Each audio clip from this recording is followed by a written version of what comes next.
بسم اللہ الرحمن الرحیم۔ دیکھیں جناب، یہاں قربانی کا وجوب 4 آدمیوں کے ساتھ متعلق تھا۔ ان میں سے ایک آزاد، دوسرا کہ مسلمان بھی ہو، تیسرا یہ ہے کہ وہ مقیم بھی ہو، اور چوتھا یہ ہے کہ صاحب استطاعت بھی ہو۔ اب ان میں سے جو پہلا ہے اس کی وجہ یہ ہے، آزاد کے انتخاب اس لیے کیا ہے کہ قربانی کا تعلق مال سے ہوتا ہے،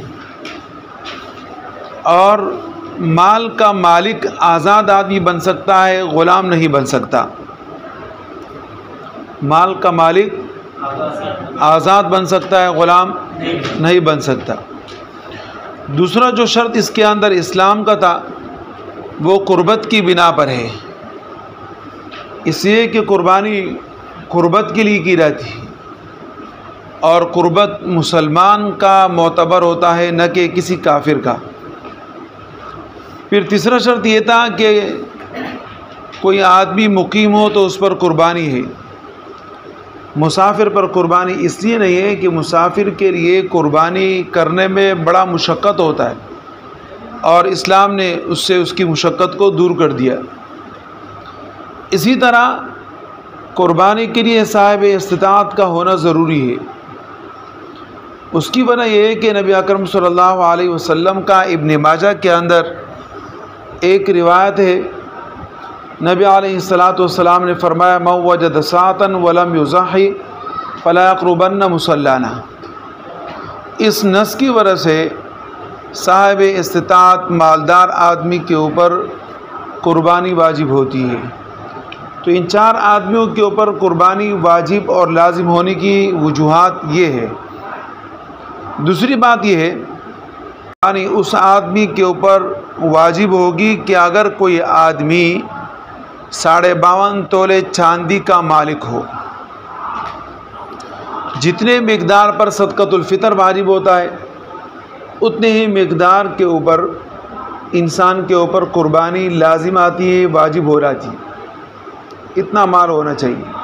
52.5 تولہ چاندی کی قیمت آج کل کے اعتبار سے اگر دیکھا جائے تو 52.5 تولہ چاندی کی قیمت 1,20,000 یا 25,000 یا 30,000 روپے بنتے ہیں۔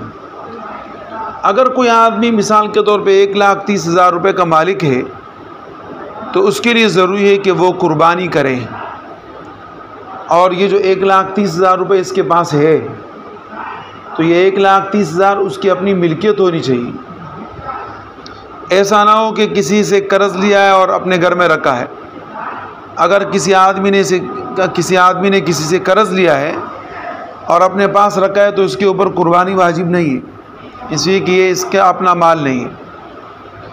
پھر کبھی کبھی ایسا بھی ہوتا ہے کہ کسی آدمی کا کسی دوسرے آدمی کے اوپر قرض ہوتا ہے، اور اس کے اوپر بھی کسی کا قرض ہوتا ہے۔ اس کی آسان سی مثال کہ آپ کا کسی کے اوپر قرض ہے 1,00,000 روپیہ، اور آپ پر کسی آدمی کا قرض ہے 1,00,000 روپیہ۔ آپ نے 1,00,000 روپے کسی سے وصول کرنے ہیں، اور کسی اور نے آپ سے 1,00,000 روپے وصول کرنے ہیں، تو لاکھ کے بدلے میں چلا گیا، آپ غریب رہ گئے۔ اب آپ کے اوپر قربانی نہیں۔